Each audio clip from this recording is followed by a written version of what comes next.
어, 어저께 우리 수정세 자는 친구들 모임을 갖고 있는데 문자가 하나 왔어요.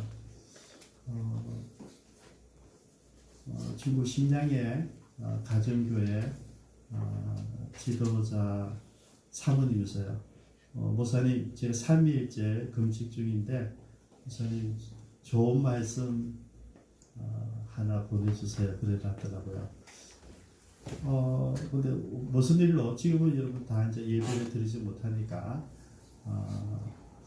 예배 교회에 대한 그 이야기 걱정일까 아니면 또 다른 사역을 꿈꾸는 걸까 여러 가지 생각이 되더라고요. 근데 알 수는 없고 그런데 말씀은 달라고 그러고 그래서 제가 내가 너를 사랑한단다, 내가 너를 기뻐한단다, 그 말씀을 드렸어요. 보내고 우리가 태어났을 때 우리 부모님이 엄마 아빠가 우리가 태어났을 때 우리가 이쁘냐 아니냐가 아니라 태어나줘서 고맙다는 거죠. 네가 내 딸로 내 아들로 태어나줘서 고맙다는 그 밝음, 그게 기쁨이다. 우리 아무런 이유 없이 존재 자체로 기뻐하는 거다. 두 분이 어떤 일을 하든 어떤 사역을 하든 어떤 고민이든 상관없이 하나님은 두 분을 사랑하시고 두 분을 기뻐하신답니다. 그 말씀을 문자로 보내드렸어요. 그러면서 제 마음에 주시는 마음이 하나님이 정말 그들을 저는 제자니까 그런 마음이지만 얼마나 기뻐하실까. 사랑한다는 것도 다른 면이 사익이요. 사익 가운데 내가 너를 기뻐한다고 하는 것은 얼마나 큰 위로가 되었을까 하는 생각하게 되었습니다. 우리 잠깐 동영상 하나 볼까요?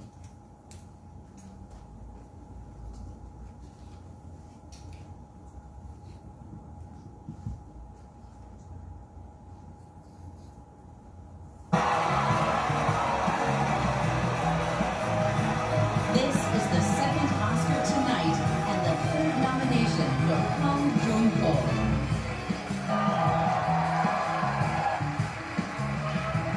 좀 전에 그 국제영화상 수상하고 이제 오늘 할 일은 끝났구나 하고 이제 릴렉스하고 있었는데 너무 감사합니다. 그리고 그 어렸을 때 제가 항상 가슴에 새겼던 말이 있었는데 영화 공부하는데 가장 개인적인 것이 가장 창의적인 것이다. 그 말을 하셨던 분이 누구였냐면 이제 책에서 읽은 거였지만 그 말은 that quote was from our great Martin Scorsese. So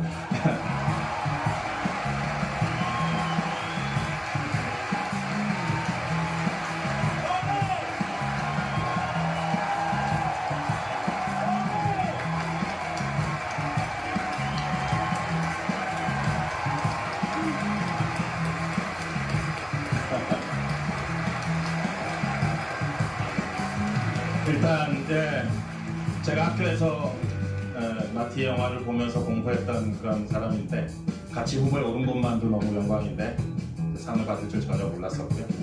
저의 영화를 아직 그 미국의 관객들이나 사람들이 모를 때 항상 제 영화를 리스트에 뽑고 좋아하고 했던 우리 켄틴 형님이 계신데 정말 사랑합니다. 켄틴 I love you. 그리고 같이 후배에 오른 우리 포드나 쌤이나 다 제가 너무나 존경하는 여러분 지난주에 다 보셨겠지만 저도 감동이 있었어요. 운이 좋았어서 또 라이브로 좀 봤는데요. 어렸을 때 제가 가슴을 새겼던 말이 있다. 가장 개인적인 것이 가장 창의적인 것이다. 직접 배운 건 아니고 책에서 그분 책을 통해서 배웠는데 마틴 스콜세이지 감독에 대한 예우죠, 그죠? 똑같이 후보에 올랐었는데 내가 상을 받았지만 내가 가장 존경하고 내가 그분을 통해서 감독이 되었는데 그 기쁨과 영광을 그분께 드리고 때 그 순간에 그 모든 사람들이 물론 봉준호 감독의 존경도 중요했지만 주변의 모든 사람들이 아까 들었지만 브라보 하면서 박수치고 정말 마틴 스콜세이지를 존경하는 그 모습 감동이 있었어요. 존중하면서 존중, 그죠? 내가 지금 영광을 받았지만은 그 감독을 존중하는 그 모습, 그리고 아무도 나를 알아주지 않았을 때 늘 나를 기억해주고 나를 추천해주던 그 감독 팬티. 그리고 저는 그 상을 4개나 받은 다 이제 각 다른 소감들이 있는데, 세 번째 감독상 때 제 감동이 있었어요. 상대방을 존중해 준다는 것이죠. 나를 알아준 사람에 대한 예의, 나를 가르친 사람에 대한 예의를 가지는데 제 큰 감동이 있었습니다. 오늘 본문에서 우리가 발견하는 동일한 모습입니다. 우리가 잘 알다시피 사울은 지난번에 이제 죽었습니다. 우리가 다윗을 주인공이라고 했을 때 늘 딴짓하는 사울, 자기 할 일을 하지 못하고 다윗에게 시기와 질투 계속 쫓아다니는 그 사울을 연상했을 때 우리가 아픔이 좀 아쉬움이 있었지만은, 지난번에 우리가 그가 죽었을 때 어쨌든 전장에서 죽었다. 그때 저는 그 자체가 감동이 있더라고요. 왜냐면 이스라엘 왕조가 시작되는 시점이긴 하지만은 완전한 왕조가 아니고, 어쨌든 다윗의 왕조가 시작되기 전에 먼저 세워진 왕조였지만은, 왕이라고 했을 때는 좀 우리가 좀 불편함이 있었는데 그 역시 사사였다 했을 때 감동이 왔어요. 왜냐면 사사는요 평생 하나님께 쓰임 받기도 하지만은 어느 한때를 쓰임 받는 종들입니다. 저는 그래서 사사를 좋아해요. 영원히 숨기면 좋지만은 내가 살아가는 인생의 80 가운데 한때, 제가 이제 젊은 청년들한테 제일 많이 꼬시는 내용이 뭐냐면, 너의 젊음일 때, 가장 아름다울 때, 가장 건강할 때 너의 최선을 충게 드리고 싶지 않니? 이렇게 제가 늘 콜을 하거든요. 많은 청년들이 거기에 감동을 받아요. 그래, 내가 가장 젊었을 때, 내가 가장 내 시간이 가지고 있을 때, 내가 내 인생을 마음대로 했을 때, 그래서 많은 사람들이 선교사로 헌신해 가는 것을 보는데, 여러분 그 모습이 사사들에게 다 있어요. 온전한 사사는 없어요. 그죠? 사사가 좋았다가 몰락하지 않습니까? 또 후반부에서 다 몰락들을 해요. 근데 저는 마지막에 사울의 죽는 모습에서, 현장에서, 사역의 현장에서 자기가 왕으로서, 이런 왕은 뭡니까? 이스라엘을 위해서 대신해서 세워준 왕을 뽑았단 말이죠. 그래서 자기는 이스라엘 대신해서 대표로 나가서 블레셋과 싸우고 죽었는데, 여러분 죽었다 이렇게 하면 별거 없는데, 여러분 그때 나이가 80이었다는 거죠. 80에 현장에 가서 싸우다가 죽었다. 감동이 있더라고요. 물론 성경에 큰 하나님의 구속사적인 허름에서 조금 비껴가는 내용이긴 하지만은, 그랬을 때 감동이 있었는데, 오늘 본문에서 이 사울에 대해서 다윗이 하는 평가가 뭐냐면 존중입니다. 여러분들도 살아오면서 가장 행복했던 순간이 어떤데 한번 기억해 보시기 바랍니다. 내가 살아왔을 때, 저는요 요 몇 년 동안 제가 15살 때부터 25살까지 10년 동안 선교할 때 해운대 교회, 별 길지 않은데, 우리 교회가 지금 25년째니까 10년 길지는 않았는데, 제 인생에 그냥 그 10년이 뭐 거의 다 같이 느껴졌었거든요. 그리고 그때 제가 이제 25살 때 뭐 전사로 나와서 지금까지 목회를 하고 있는데, 제가 늘 이렇게 간증하고, 제가 교사였을 때, 내가 교회를 섬겼을 때, 여러분 그냥 파노라마 같이 스쳐가요. 생각만 해도 참 좋았는데, 문제는 아무도 모르잖아요. 내 혼자 간증하는 거잖아요. 근데 우리 사무딜라고 이구 장무사님, 제 후배이기도 하고 제자이기도 하고 이제 친구같이 지내는데, 그분이 몇년 전에 저를 만나서 저에 대한 고마움, 감사, 그리고 자기 교회에 임지실 때 저를 그렇게 소개하는 거예요. 또 많은 목사님들 계시는데, 이 목사님이 저를 목사로 만든 분입니다. 소개하는데 감동이 있었어요. 알아주는구나. 나는 그래 했는데 아무도 모르잖아요. 근데 본인은 알고 있었다는 것이죠. 그리고 세월이 지났지만 나한테 그렇게 해주는데 여러분 그것도 감동이 있었어요. 위로가 되고요. 우리가 살아가는데 이런 친구들이, 가족들이, 이웃들이 여러분들에게 했던 일들에 대해 평가를 하는데 그 평가가 보무적이고 칭찬일 때, 그리고 알아줬을 때, 여러분 그때 경험하는 것은 저는 말로 표현할 수 없는 기쁨이라고 생각합니다. 비록 사울은 죽었지만은 그 사울에 대한 여러 사람들이 생각이 있지 않겠습니까? 오늘 이 아말렉 청년은 이 소식을 듣고 달려가잖아요. 그죠? 달려가서 다윗에게 달려가죠. 그렇게 이 아말렉 청년은 아마 이스라엘 군에 지원한 용병이었을 거예요. 그리고 전쟁이 지자마자 탈출해 나왔는데 가만히 생각해보니까 똑똑한 청년이에요. 아, 사울이 죽으면 누가 임금이 되지? 당연히 다윗이죠. 다윗이 어디 있지 알죠? 시글락에 있는 거죠. 달려가는 거예요. 그러면 다윗은 시글락에서 지금 겨우, 그죠? 겨우 이제 가족들 다 구출해가지고 이제 쉬고 있는 그 시간이지 않습니까? 그때 이제 청년이 달려가서 이제 보고를 하는 거예요. 전쟁이 끝이 났다. 근데 전쟁에 졌다. 그리고 사울과 요나단과 사울의 아들들 다 죽었다. 이 보고를 하는데 이 보고를 듣고 이제 오늘 본문의 내용들이 이제 진행이 됩니다. 물론 이 친구는 보고를 조금 곡해를 해서 자기를 위주로 바꿔내요. 각색을 하죠. 거짓말을 하는 거예요. 그죠? 거짓 보고를 하는데 왜냐하면 이 사울이 죽었을 때 이 사울이 죽은 소식 누가 제일 좋아할까? 그죠? 그리고 차기 임금이 다윗이라면 내가 다윗에게 이 기쁜 소식을 전하면 그것도 원수 같은 그 사울을 내가 죽였다면 분명히 나한테 상급이 있을 거야. 그렇게 착각을 하고 다윗이 어떤 사람인지 모르는 거죠. 착각을. 왜냐면 왜 모르겠어요? 모든 이스라엘 백성들 다 알아요. 다윗이 사울을 죽일 수 있는 기회였는데 죽이지 않았다. 야, 다윗 정말 신앙 인격이 있는 사람이야. 그 말로만 하나님 하는 사람이 아니라 진짜네. 여러분 다윗이 죽이지 않을 때마다 이야기한 게 있어요. 하나님이 기름 부으신 종을 죽일 수 없다는 원칙이죠, 여러분.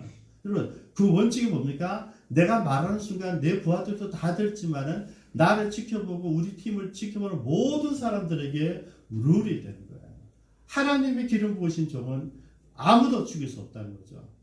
근데 이 친구는 몰랐어요. 왜? 아말렉 사람이니까. 그게 어떤 의미인지 모르는 거예요.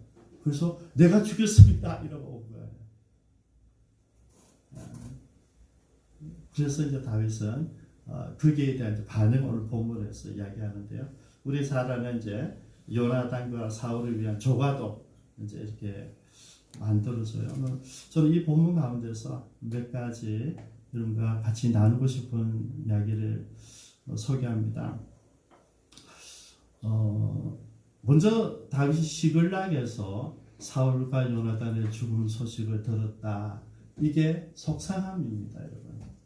왜냐하면 지금 시글락이라는 것은 블레셋의 망명이 있는 상태거든요. 만약에 다윗이 이스라엘에 있었다면 당연히 전쟁에 참석했을 것이고 오히려 블레셋에서 대항해서 자기가 최선봉에 섰을 거예요. 여러분 자기는 다른 사람 다 죽었죠. 만약에 자기가 왔으면 전쟁 어찌 될지도 모르는 거잖아요. 자기는 전쟁 영웅이잖아요. 이미 골리앗을 죽여봤던 영웅이 다시 나섰을 때 그러면 전쟁의 기력이라고 하는 것은 그죠? 어떤 서로 대치하는 그 가운데 상대방이 준 위압감, 위협이라서 굉장한 것이거든요. 만약에 다윗이 있었다면 전혀 다른 결과가 나왔을지도 몰라요.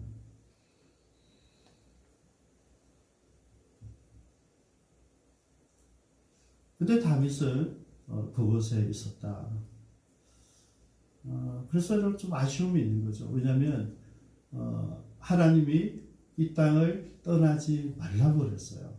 그리고 블레셋으로 가지 말라고 해서 그러면 안 가야 돼요. 근데 우리가 왜 간지도 알아요. 하나님 그것도 뭐 좋아하시는 건 아니지만 허용해 주셔서 왜요? 가족을 챙기니까. 내 아내들, 우리 부하들의 가족들, 그러니까 가족을 챙기니까 우리가 갖고 있는 뭐 그거는 나쁜 건 아니에요. 맞아요. 좋아요. 하나님도 어떤 의미에서 보면 교회보다 가정이 우선돼야 돼요. 챙겨야 돼요. 최선을 다해서 내가 가장이라면 당연히 가족을 챙길 것이 맞죠. 그런데 여기서는 그걸 대입할 수 없어요. 다윗의 불순종의 모습이거든요.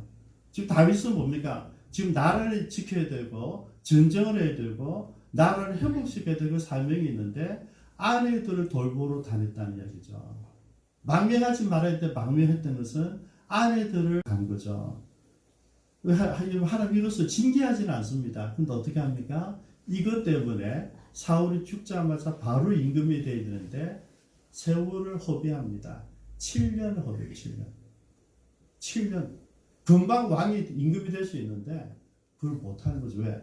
블레셋에 망명하고 있었기 때문에요. 이 상황을 바로 접수해서 바로 치고 나가지 못하는 거죠. 만약 있었다면 뭐 전쟁에 같이 참석하지 않았더라도 유다에 있었으면 바로 모든 정권을 소집해서 이제 내가 다시 가겠다고 나섰을 거예요. 지금은 그런 상황이 아니었다는 것이죠. 그래서 여러분 시글락이 있었기 때문에 망명이 있었기 때문에 내가 이스라엘 왕으로서 살아야 될 그 세월을 손해를 봤다는 것입니다.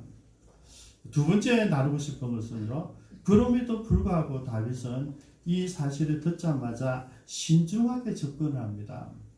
그죠? 저기 2절을 보니까 그 청년이 왔을 때 물어봅니다. 너는 어디서 왔느냐? 내가 지금 길보아산에서 왔습니다. 그러니까 이야기하죠. 이스라엘 졌습니다. 그러면 이 전쟁이 4절에 어떻게 되었느냐 물어봐요. 사울과 요나단도 죽었습니다. 이스라엘은 졌습니다. 5절은 또 물어봐요. 근데 내가 어찌 아느냐? 사울과 요나단이 죽은 것을 어떻게 아느냐니까 그때 거짓말하죠. 그죠? 여러분 거짓말이 금방 돌통은 알겠지만 뭐 자기가 죽인 것 같이 이렇게 거짓된 표현을 합니다. 그리고 이제 13절을 물어요. 근데 너는 누구냐? 그죠? 저는 이 질문을 네 가지를 이제 너는 어디서 왔느냐? 이 일이 어떻게 되었느냐? 사울과 요나단을 죽은 것을 내가 어찌 아느냐? 그리고 너는 누구냐? 그때 이야기다. 나는 아말렉 소년입니다. 아말렉 사람입니다. 여러분 한 질문 네 가지를 통해서 모든 상황을 다 파악을 해버린 거예요. 다윗은 굉장히 여러분 진중한 사람이었다. 그냥 그래 빨리빨리 와 어찌든 이렇게 하지 않고 하나 따지 묻잖아요. 그죠? 그리고 상황을 정확하게 분석합니다. 그리고 반응을 하는 거죠. 근데 이 반응에 보면 다윗의 탁월한 리더십이 나타나는 거죠. 그 탁월한 리더십의 결론이 존중이에요. 여러분 11절 한번 볼까요? 이에 다윗이 그 소리를 듣고 나서 이에 다윗이 반응하고 있는 겁니다. 자기 옷을 잡아 찢어매 함께 있는 모든 사람들 그리하고. 이게 무슨 말이냐면 다윗의 반응을 모든 부하들이 다 지켜보고 있는 거예요. 지도자니까 지도자 어찌할지 보고 있는 거죠. 그죠? 교회는 목사님이 어떻게 반응할지 우리 다 지켜보고 있잖아요. 어떻게 하는지 다 보고 있어요. 옷을 찢고 어떻게 합니까? 사울과 그의 아들 요나단과 여호와의 백성과 이스라엘 족속의 칼의 죽음으로 말미암아 저녁 때까지 슬퍼하며 울며 금식하니라. 옷을 찢고 금식으로 들어간 거예요. 울고 곡하고 운다 이거죠. 그렇게 당연히 부하들도 똑같이 해요. 왜냐하면 지금까지 우리가 호소하고 있는 사울 때문인데 사울에 비해서 여러분 다윗이 좋아서 온 사람도 있겠지만 사울의 폭정에서 사울과 대치 관계를 해서 온 사람들도 있거든요. 그 사람들 입장에서 다윗이 그냥 지난번에 죽여버렸으면 우리가 망명할 필요도 없고 고생할 필요도 없잖아요. 그런 생각을 많이 있었겠지만은 다윗이 어떻게 행동하는가를 사람들은 지켜보고 있다. 그죠? 그래서 먼저 애통합니다.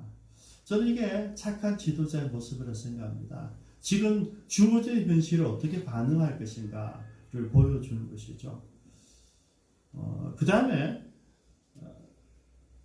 명령을 하죠. 14절, 15절에 내가 어떤 사람인지를 세 번째로 이야기해 주는 거예요. 내가 어찌하여 손을 들어 여호와의 기름 부음 받은 자 죽이기를 두려워하지 아니하였느냐. 걔가 죽인 건 아니지만은 그거 전혀 상관없어요. 지가 거짓말한 그 말대로 하는 거죠. 내가 왜 죽였느냐. 그리고 15절에 그를 죽이라 하며 그가 침에 고치고니라. 여러분 이거는 뭡니까? 앞에 소식을 듣고는 울면서 애통하고 너무나 내가 속상하고 슬프다는 걸 보여줬어요. 두 번째는 뭡니까? 결단력이에요. 가감 없어요. 그죠? 하나님이 여호와의 기름 부으신 자를 죽인 자는 죽게 된다는 거죠. 여러분 결단력을 보여주는 거죠. 다윗이 많은 부하들뿐만 아니라 모든 이스라엘 백성들에게 지금 보여주는 거죠. 내가 어떠한 사람인지 보여주는 거죠. 결단력이 있는, 그죠? 정의로운 지도자의 모습을 보여준 거예요. 그리고 이제 세 번째, 17절에서 27절까지 이제 슬픈 노래를 애가를 만들죠. 애가를 만들어서 명령합니다. 사울과 요나단을 조성하고 18절 명령하여 그것을 유다 족속에게 가르치라 하였으니 곧 활노래라 야셀의 책에 기록되었으되. 활노래가 뭐냐면 들어보세요. 활노래가 활 있잖아요. 활대를 가지고 이제 전쟁에 나가기 전에 군인들이 사이를 했을 때 활대를 치는 거예요. 남자들이 여러분 영화 같은 거 나오잖아요. 공도 치는 이 군인들이 자기 이제 기를 살리는 그런 건데 활대를 가지고 하는 게 활을 노래예요. 나가면서 앞에 서서 붕붕 하면서 벽을 향해 하면서 이렇게 하면서 이제 치는 그 노래인데 그 노래의 내용이에요. 이 야셀의 책이라는 것은 뭐냐면 이 이스라엘 백성들의 고대 영웅들과 특별한 사건에 대해서 기록해 놓은 시의 시. 그러니까 이 다윗이 지금 노래를 지은 게 다 시에 기록되어져 있는 내용들이거든요. 이 주제가 뭐냐면 25절에 25절. 오라 두 용사가 전쟁 중에 엎드려졌도다. 요나단이 내 산 위에서 죽임을 당하였도다. 그죠? 영웅으로 보세요. 영웅. 그죠? 어디에서요? 전쟁 중에. 그래서 여러분, 지난 시간에 우리가 성경의 관점 외에 한번 생각해 보는데, 이제는 성경으로 다시 한번 보는 거예요. 다윗이 무엇을 말하고 있는지, 하나님께서 다윗을 통하여서 무엇을 말하고 있는지, 그죠? 우리가 사울의 전 삶을 통해 보면 불순종, 그죠? 자기를 놔두고 딴짓하던 지도자의 표상이잖아요. 근데 성경의 기록은 뭡니까? 그죠? 다릅니다. 두 용사가 전쟁 중에 엎어졌도다. 그래서 예우하고 있다는 거죠. 그래서 우리가 조금 전에 봉준호 감독이 스테이지 그 감독을 존중하듯이 지금 존중하는 이 모습을 제가 보게 되면서 참 감동을 가지게 되었습니다. 오늘 말씀을 정리를 하겠습니다. 두 가지가 우리가 간단하게 볼 수가 있는데요.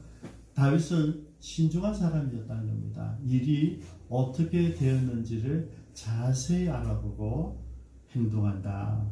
두 번째, 행동할 때 결단은 빠르다는 거죠.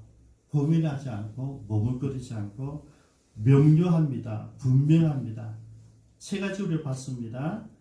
먼저 애통하는데 삶으로 보여줘요. 애통하는 모습을. 그 다음에 결단력 있는 것을 바로 적대 처분하면서 결단력을 보여줍니다. 그리고 애가를 지어서 그를 존중해 주죠. 저는 이제 비로소 다윗의 시대가 시작된다고 하는 것을 보여준다고 생각합니다. 그래서 이 1장이 있기 때문에 2장부터 다윗이 이제 왕이 되어져 가는 거거든요. 그래서 왕이 되어지기 전에 다윗이 어떠한 사람인가? 그래서 제가 제목을 탁월한 리더십, 그거는 존중이었다는 것입니다. 기도하겠습니다.